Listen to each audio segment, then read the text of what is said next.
Assalamualaikum warahmatullahi wabarakatuh. Kami dari kelompok 2 ingin menjelaskan tentang faktor penyebab korupsi yang akan dibawakan oleh Hardiani dan saya Adelia Dini Prananasution. Korupsi adalah kejahatan atau penyimpangan berupa pelanggaran hukum yang dilakukan dengan tujuan untuk mendapatkan keuntungan sebesar-besarnya demi kepentingan pribadi, di mana tindakan tersebut menimbulkan kerugian yang besar bagi negara dan masyarakat. Penyebab terjadinya korupsi di Indonesia yaitu kurangnya gaji atau pendapatan pegawai negeri dibandingkan dengan kebutuhan yang makin hari makin meningkat. Lalu, kebutuhan hidup yang mendesak, penghasilan yang kurang memadai, malas atau tidak mau bekerja keras, kelemahan sistem pengendalian manajemen, sanksi yang tidak setimpal hasil korupsi. Faktor penyebab terjadinya korupsi terbagi atas 2. Yang pertama ada faktor internal yang dibagi menjadi 2 juga, yaitu sifat tamak. Sifat tamak merupakan sifat yang dimiliki manusia di setiap harinya.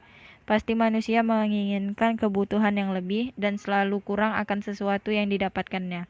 Akhirnya, muncullah sifat tamak di dalam diri seseorang untuk memiliki sesuatu yang lebih dengan cara korupsi. Yang kedua ada gaya hidup konsumtif. Gaya hidup konsumtif ini dirasakan oleh manusia-manusia di dunia, di mana manusia pasti memiliki kehidupan masing-masing dan untuk memenuhi kebutuhan tersebut manusia harus mengkonsumsi kebutuhan tersebut. Dengan perilaku tersebut tidak bisa diimbangi dengan pendapatan yang diperoleh, akhirnya terjadilah tindak korupsi. Yang kedua ada faktor eksternal yang dibagi menjadi 4 bagian. Yang pertama ada faktor politik. Faktor politik adalah salah satu faktor eksternal yang terjadi di tindakan korupsi. Di dalam sebuah politik akan ada terjadi suatu persaingan dalam mendapatkan kekuasaan. Setiap manusia pasti bersaing untuk mendapat kekuasaan yang lebih tinggi. Dengan berbagai cara mereka lakukan untuk menduduki posisi tersebut, akhirnya muncullah tindak korupsi atau suap menyuap dalam mendapatkan kekuasaan. Faktor yang kedua adalah faktor hukum, yang dimana di negara kita sendiri faktor hukum ini tumpul ke atas dan lancip ke bawah. Di hukum sendiri banyak kelemahan dalam mengatasi suatu masalah.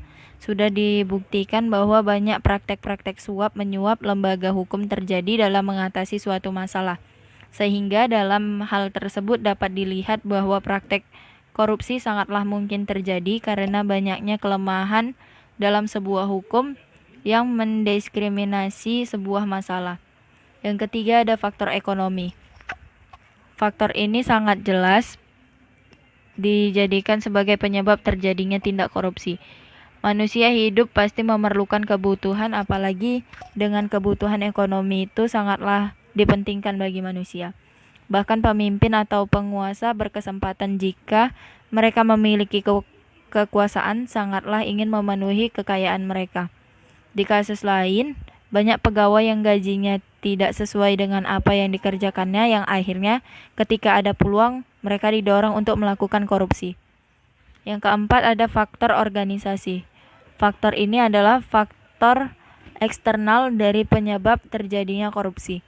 Di suatu tempat pasti ada sebuah organisasi yang berdiri, dan biasanya tindak korupsi yang terjadi dalam organisasi ini adalah kelemahan struktur organisasi, aturan-aturan yang dinyatakan kurang baik, kemudian kurang adanya ketegasan dalam diri seorang pemimpin.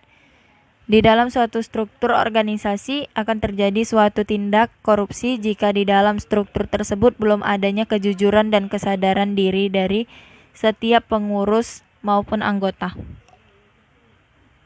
Jadi, kesimpulannya adalah korupsi adalah kejahatan atau penyimpangan berupa pelanggaran hukum yang dilakukan dengan tujuan untuk mendapatkan keuntungan sebesar-besarnya demi kepentingan pribadi, di mana tindakan tersebut menimbulkan kerugian yang besar bagi negara dan masyarakat.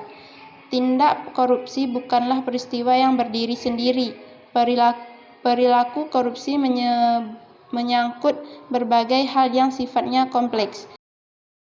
Cukup sampai di sini saja presentasi dari kelompok kami. Jika ada kesalahan, mohon diberi maaf. Saya akhiri. Assalamualaikum warahmatullahi wabarakatuh.